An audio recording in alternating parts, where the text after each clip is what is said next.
일단 선거는 끝났고요. 저도 지난번에 말씀드렸지만 이번 대선은 대한민국 정치 역사에서 없었던 선거입니다. 왜냐하면 예. 야5당이 원탁회의를 구성해서 함께 뛴 선거예요. 똑같이 1번 잠바 입고 똑같이 뛴 선거였다. 그런 측면에서 보자면 그동안 없던 새로운 야권연대의 어떤 전형을 만든 선거 아니냐. 물론 이제 민주노동당 후보 내고 나름의 이제 역할을 한 뭐 것도 거기는 본인은 본인들의 역할이 있는 거니까. 그대로 이제 평가를 받고요. 이후에 그러면 이 원탁회의에서 나왔던 의제들, 개혁 과제들, 사회 대개혁 어떻게 실현해 나갈 건지, 뭐 지금 어떻게 준비가 좀 되고 있습니까? 요 과정을 잠깐 이제 복기를 해보면 네. 이재명 대통령의 그 당시 이제 후보의 의지가 분명했고요. 민주당 안에서 설왕설래 얘기가 많이 있었고, 그 다음에 최종 합의문 선언문을 내는 데 있어 이 선언문과 관련해서 민주당에서 한 2시간 가까운 의총을 하면서 찬반 의견이 격렬하게 논쟁이 됐다라고 하는 것도 뭐 아는 사람은 다 알고 네. 하는 과정이 있었죠. 그리고 이 과정에서 우리가 합의를 하게 되면 우리는 공동선대위를 구성하게 될 것이다 라는 얘기를 했을 때 공동선대위 구성과 관련돼서 어떤 뭐 거센 비판, 비난 저에게도 그런 게 쏟아졌는데 예. 그때 일일이 반박하지 않았어요, 제가. 왜냐하면 네. 시간이 지나면 글이 될 일이었기 때문에 굳이 지금 막 굳이 다투지 내부적으로 다툴 이유가 없다. 네. 예. 그냥 뭐 그냥 비판 또는 하시라. 비난하시라. 네. 시간이 지나면 네. 공동선대위가 구성될 것이다. 예. 그리고 공동선대위가 구성됐잖아요. 네, 그래서 제가 페이스북에 네. 공동선대위가 구성됐습니다. 한 줄 한 줄인가 두 줄인가 올렸거든요. 좋아요가 1000개가 넘게 찍히더라고. 그렇죠. 다 그걸 기다리고 있었던 그러니까 이게 분들이 있는 너무 거예요. 간절한 거예요. 혹시라도 이번에 안 되면 안 되잖아요. 그러니까요. 내란 세력에게 지는 선거를 만들어서 그건 정치인들이 그 역사에 죄를 짓는 거거든요. 그 마지막 날 선거 예. 그 유세 마지막 날 여의도 공원에서 예. 그날 또 예. 우연히 만나서 인터뷰도 인터뷰. 했는데 공동선대위원장님들이 다 올라가셔서 그러니까 김선민 권한대행, 한창민 사회민주당 대표, 기본소득당 용해인 대표, 진보당 김재현 대표 이런 분들이 다 올라가서 같이 이재명 후보와 손을 잡고 인사를 드리는 그 장면이 네. 그냥 심상하게 보신 분들이 많으시겠지만 야당사에 그런 일이 없었어요. 대한민국 정치 역사에 없던 일입니다. 소위 DJP 연대라고 하는 것은 네.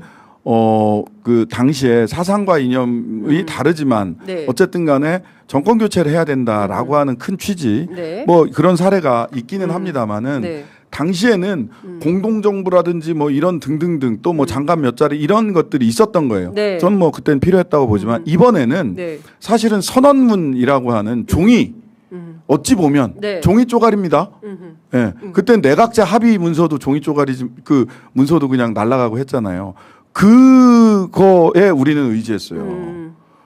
왜냐하면 내란 세력들을 척결해야 된다. 내란 네. 심판 선거다. 그렇습니다. 라고 하는 것에 우리는 철저히 복무해야 된다라는 판단을 한 겁니다. 근데 지금 뭐 어제 같은 경우에 개혁신당 최고위에서 천하람 대행이 정부 대통령실이 이재명 캠프냐 통합형 인사가 아니다 이 얘기를 왜 하는지는 모르겠지만 조국혁신당이나 지금 말씀 주신 진보당이나 같이 선거를 했기 때문에 네. 뭐 내각이라든가 대통령실이라든가 이런데 일정 정도의 지분을 가지고 뭐 참여하십니까? 저는 우리는 그 선언문을 작성하는 과정에서 단 한 번도 그런 얘기를 한 적이 없어요. 자리나 뭐 이걸 요구한 적이 없어요. 없다. 그냥 선거 운동을 자봉이네. 뭐 그렇고 아니 뭐 자원봉사가 아니라 주체. 예, 선거- 우리 스스로도 주체라고 네. 생각을 했고요. 뭐 자리 지분 이런 얘기 한 적이 없고 오히려 제가 그 이거는 비공식적인 자리에서이긴 했지만 이제 논의가 다 선언문 다 끝난 네. 다음에 제가 그런 말씀을 하나는 딱 드렸어요. 규모가 작은 부처일수록 네. 사회문화 부처일수록 대통령 최측근을 안 치시면 좋겠다. 왜냐하면 네. 뭐 여성가족부라든지 또는 벤처 네. 중소벤처기업부 예. 이런데 중소벤처기업부는 산업부를 이겨먹지를 못합니다. 노동부, 여성가족부 이런 데가 기재부를 못 이겨먹습니다. 규모도 작고 기재부는 지금 분화하겠다는 예, 거죠. 예산처하고. 그러니까 예. 기재부는 혁신해야 되고 예. 권력기관 개혁하자라는 개혁 얘기가 대상입니다, 지금. 예. 권력기관 개혁하자라는 게 선언문 안에도 들어가 있고요. 네. 그 다음에 그런 그 여성가족부나 노동부나 뭐 보건복지부나 또는 중소벤처기업부 같은 네. 민생과 직결되지만 규모가 작은 예. 부처에 대통령 최측근을 앉혀야 그 문제가 정부 내에서 실제로 실천이 된다. 네. 공무원들이 그렇게 움직인다. 네. 저는 그 정도 제가 겪어보니 민주노동당 정의당을 네. 겪어오고 한 30년 정치를 해보니 그런 생각이 듭디다. 라는 정도로 말씀드렸지 네. 단 한 번도 자리를 요구한 적이 없어요. 선언문에 있는 내용이 전체입니다. 우리가 이야기한. 네. 이거 좀 여쭤볼게요. 예. 그 국회 개혁도 굉장히 중요한데 중요하죠. 특히 교섭 단체를 어떻게 완화라는 표현 쓰지 말고 정상화. 정상화라고 예. 하라 그랬죠. 원래 10석이었는데 유신 때 이거를 20석으로 20석으로 올렸죠. 바꿔놨는데 네. 이걸 다시 10석으로 내리는 문제, 네네. 또는 15석으로 완화하는 문제 뭐 이런 등등의 얘기가 나오는데 그거는 지금 어떻게 논의가 되고 지금 있습니까? 국회 운영위원회 이게 이제 국회법이라서 운영위원회 그 소관 사항이거든요. 네. 근데 이제 국회 운영위원회에 법안이 한 3개 정도가 올라가 있습니다. 네. 민영배 의원하고 그다음에 조국혁신당에서 낸 안이 10석 아니고요. 그다음에 박홍근 의원이 낸 게 15석 안이 네. 올라가 있고요. 예. 그다음에 하나가 더 있습니다. 어떤 겁니까? 청원심사소위원회에 국민청원으로 5만 명 이상이 청원을 하셔가지고 예. 청원심사소위원회에 정상화해야 된다라고 하는 청원이 올라가 있어요. 오, 국민청원으로. 예, 예. 예. 근데 제가 청원심사 소위원장이에요. 아, 그렇구나. 그래서 예. 이게 이제 지금 대선이 끝나고 뭐 이제 원내대표 선거가 며칠 있어요. 예, 며칠 다음 주에. 안 남았지만 예. 며칠 안 지났지만 네. 국민청원을 이게 5만 명이. 5만 명 이상이 하셨기 때문에 네. 국민청원으로 처리를 해야 되는 거 아닌가? 이게 단순히 그냥 뭐 정당 간의 협상이나 합의가 중요하지만 그것을 넘어서는 국민청원이라고 하는 국민의 뜻이 있기 때문에 네. 그냥 보통 국민청원이 많이 올라와도 실제로 논의되고 처리되는 게 많지가 않아요. 이런 안은 네. 좀 국민청원으로서 한번 논의돼야 되지 않을까라는 생각이 있고요. 첫 번째. 네. 그다음에 두 번째는 민주당 원내대표 선출이 13일입니다. 네, 네. 이번 원내대표 선출에는 굉장히 그 독특한 것이 이제 20%의 당원들의 뜻이 맞아요. 포함이 예, 됩니다. 포함이 됩니다. 예. 처음으로 이제 예, 하는 거죠. 하는 거죠. 예. 근데 저희들은 바라건대 예. 이게 원래 선언문에 대통령 선거 직후 마무리한다 이렇게 돼 있거든요. 예. 직후 마무리한다. 직후 마무리한다 이렇게 됐습니다. 지금이 제도적으로. 직후인데? 예, 지금 직후니까 예. 오늘 오후 오늘이란다. 네. 목요일 오후 2시에 네. 6월 5일 오후 2시에 네. 본회의가 있고 네. 6월 12일 날 본회의가 한 번 더 잡혀 있어요. 맞아요. 네. 다음 주 또 있습니다. 그렇다면 예. 6월 12일이 적기 아닌가. 왜냐하면 6월 5일 그 본회의에서는 네. 세 개의 특검이 핵심입니다. 검사징계법하고 예. 세 개의 특검, 예. 그 내란 외환 특검, 예. 그다음에 김건희 종합특검, 네. 그다음에 최혜병 특검 세 특검. 가지. 예. 그다음에 검사징계법은 그냥 검찰총장만 검사 징계를 요청하는 게 아니라 법무부 장관도 검사를 징계할 수 징계를 있다. 요청할 수 예, 있도록 예. 뭐 징계위원회에서 예, 하는 거니까 예. 징계 요청을 할 수 예, 있도록 예. 하는 예. 굉장히 중요한 법안들이기 때문에 5일 날은 좀 빠르게 요거를 한다면 12일 날은 네. 몇 가지 지금 뭐 준비돼 있는 안들이 법원 조직법 등이 있는데 예. 뭐 대통령 선거 직후니까 빠르게 마무리하는 게 좋지 예. 않을까 하는 생각은 가지고 그렇군요. 있습니다. 예. 그러면은 12일 정도의 그 선거법 개정안, 형소법 개정안 이런 것들이 12일 정도에 처리 통과되겠습니까? 일단 그 예상은 예. 그러한데 그렇게, 예. 그 뭐 국회에서는 뭐 네. 일주일 사이에 별별 일이 다 벌어질 수 있기 근데 때문에 6월 18일에 그 이재명 대통령 출석하라는 게 법원인 거잖아요. 네, 그래서 그 부분이 사실 네. 12일 날 그 네. 형사소송법 개정안은 김용민 의원도 냈고 저도 네. 낸 안이거든요. 그게 이제 합쳐져서 이제 올라가는 건데 네. 대통령 소추의 의미를 정확하게 저는 뭐 헌법적으로 소송 추행 네. 소추라는 것이 그러니까 소추가 정지되는 것 소추할 수 없다. 그렇죠. 헌법에 소추할 예. 수 없다. 예. 대통령은 예. 소추할 수 없다. 외환 이외. 내란 외환의 제 말고는 네. 그 소추의 의미가 뭐냐를 가지고 얘기를 하는 건데 기소까지냐 재판까지냐. 기소까지냐 재판까지냐 네. 소송 추행이거든요. 네. 소송을 수행하는 네. 거 ING. 가 소추에 들어가 있기 예. 때문에 저는 이 해석의 영역이라고 보는데 하도 말들이 많으니까 네. 입법으로 정리하자라는 정리하자. 얘기예요. 예. 근데 만약 그것을 대법원이 입법으로 정리해 주세요 하고 손을 놓고 있으면 네. 그러면 입법으로 정리해드려야지. 이거는 지금 우리가 하려고 해서 하는 게 아니라 대법원이 네. 제가 보기에는 지금 직무를 유기하고 있는 겁니다. 소추의 뜻이 뭐냐 네. 해석으로 네. 소송 추행 예. 이거는 재판을 하는 것도 정지된다는 뜻이다. 그러니까 재판은 정지되었다. 라고 정리를 하는 게 맞아요. 사실은 그 법원 행정처에서 그런 역할을 해야 되는 거 아니에요? 해야 되는 겁니다. 네. 그러면 그렇게 정리를 해서 지금 5개 재판이 있는 거잖아요. 이걸 깔끔하게 정리를 해버려야죠. 네. 근데 그걸 안 한다? 그럼 입법부가 나서야 되는 거예요. 그러니까 12일 날 무슨 뭐 형사소송법 개정이 이재명을 위한 뭐 어쩌고 저쩌고 얘기하는 거 다 그거는 잘못된 프레임이에요. 법원이 일하라는 거예요. 네. 그래서 5일 날 처리하는 게 아니라 12일 날 처리하겠다라고 한 것으로 저는 해석하고 있어요. 네. 12일 전에 법원이 일해. 네. 안 하면 12일 날 입법으로 그럼 정리해 줄게. 네. 알겠습니다. 예.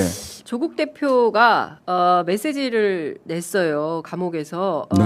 드디어 정권 교체가 이루어졌다. 민주당의 승리만이 아니라 원내 3당이지만 독자 후보를 내지 않은 혁신당의 승리이기도 하다라고 이제 우리 후보잖아요. 서신을 보냈는데 제가 여의도 유세 취재하고 있는데 저도 막 여러 시민분들께서 사진 찍자고 하셔서 사진 찍는데 어떤 분이 팔짱을 딱 끼신 다음에 사진 네. 촬영 후에 팔을 딱 빼시면서 다음은 조국입니다.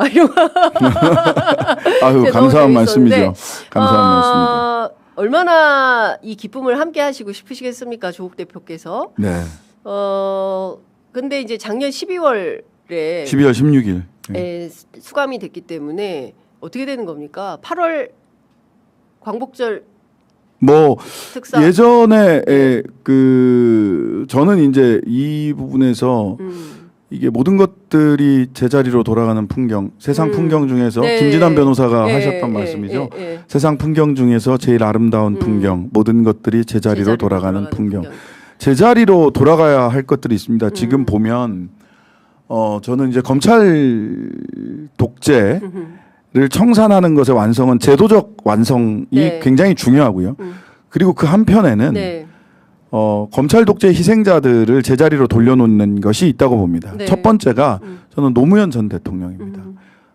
그 국정원 심리전단과 상의해서 논두렁 시계 이렇게 네. 얘기했을 때 받는 충격이 가장 크다. 심리적 충격이 죽음으로 몰아가는 공작을 했다라고 저는 생각하거든요. 네. 예. 그러니까 조국 대표가 그 주변에서 제일 많이 들었던 그 고초를 겪을 때 공소권 없으면 안 된다. 라는 이야기를 맞아요. 가장 많이 들었고 저도 마음속으로 너무 끔찍한 얘기입니다. 가장 많이 했던 얘기가 그때는 바깥으로 내놓지 못했지만 공소권 없으면 안 된다. 근데 그 당시에 어떤 일이 있었고 당시에 그런 억지 수사와 억지 기소로 훼손된 노무현 전 대통령의 명예를 회복시키는 일, 그다음에 조국 전 대표를 비롯한 사법 피해자, 검찰 독재 피해자들을 제자리로 원상복귀시키는 일, 네. 그리고 문재인 전 대통령, 그리고 이재명 대통령에 대한 억지 기소를 네. 검찰이 스스로 공소 취소하는 일, 이 일이 네. 제자리를 찾는 굉장히 중요한 일이라고 네. 생각을 하고요. 그 전에 이제 보니까 저도 이제 쭉 살펴보니까 YS 때는 9일. DJ 때는 10일 만에 특별 사면을 하기도 했습니다. 예, 네. 예. 지금 3일절은 없고 6월 현충일 오늘인데 예, 뭐 특사가 없고 예. 뭐 그 당원들의 바램은 뭐 이루 말할 수 없죠. 예. 이루 말할 수 없죠. 예. 아니 뭐 광복절 앞에 국경일이 하나 더 있기도 합니다. 아 재헌절? 예, 근데 이제 그날이 국민 임명식이라고 해서 맞아요. 어제는 취임 선서식을 한 거고 이재명 대통령의 국민 임명식이 올해는 특별히 헌법수호, 헌정수호라고 하는 의미를 깊이 다뤄야 돼요. 네. 그리고 또 따지고 보면 오늘이 그러니까 6월 6일 오늘이 그 우원식 의장 취임일이기도 1주년이기도 해요. 그런가요? 예. 우원식 의장 취임 1주년. 올해가 엄청 기념이 많아요. 예, 그렇습니다. 지금 우원식 의장님도 사실 그 이 내란의 국면에서 국회의장이 어떤 역할을 해야 되는가를 너무나도 잘 보여주셨고. 그렇습니다. 예. 그 담을 넘지 못하는 국회의장은 앞으로 좀 고려 대상일세. 뭐 이런 얘기가 나올 정도로. 저 진짜 담 넘기 힘들었는데 그 연세에 훅 넘어가서 이거 어떻게 된 건지 나중에 제가 인터뷰를 통해서 확인하도록 하겠습니다. 앞으로 그런 일은 없어야 되고요. 그래서 뭐 저는 또 그리고 12월 4일을 그 국회법 개정안을 하나 냈어요. 12월 4일을 헌정수호의 날. 필요합니다. 또 정하자. 그래서 악하 괄호 열고 악하 월담전 괄호 닫고 이렇게 다 같이 월담하는 날. 월담 퍼포먼스 이런 것도 좀 해야 된다. 다시는 넘고 싶지 않아. 너무 힘들어. 나 3번 넘었는데 아우 다시는 넘고 싶지 않아요. 너무 힘들어요. 뭐 그런 저런 헌법을 수호하고 헌정을 수호한 것을 기념하는 이때 민생사범들, 사법 피해자들, 민생 때문에 지금 이런 불이익을 받고 있는 분들, 이런 분들을 뭐 우리가 대규모 특별 사면을 하는 것도 한번 사면권자가 고려해야 되지 않을까. 고려하실 수도 있겠다 하는 생각이 듭니다. 그러니까 저는 근데 뭐 부담을 드리거나 하고 싶진 않아요. 사면권자의 뜻입니다. 네, 판단입니다. 판단입니다. 다만 조국혁신당 당원들이나 지지자들이 조국 전 대표의 사면을 바라는 것은 너무나도 당연한 일입니다. 인지상정이죠. 그런 인지상정이에요. 그러니까 이걸 가지고 정치적인 뭐 이런저런 고려를 가지고 또 원래 그러네 이런 판단을 하실 수 있겠지만 그거를 그렇게 보지 마시고 그냥 인지상정의 바람이다. 우리는 자리를 달라고 한 적도 없고 이번 선거 과정에서 뭐 사면을 꼭 시켜주셔야 됩니다. 이런 말을 단 한 번도 한 적도 없고 다만 그런 바람을 가지고 있다는 것도 대한민국 국민들이 다 알고 계실 거예요. 장윤선이 물어보니까 그냥 말씀하신 거예요. 기자가 맞습니다. 질문하니까 그냥 하신 얘기다. 자 이제 마무리를 해야 될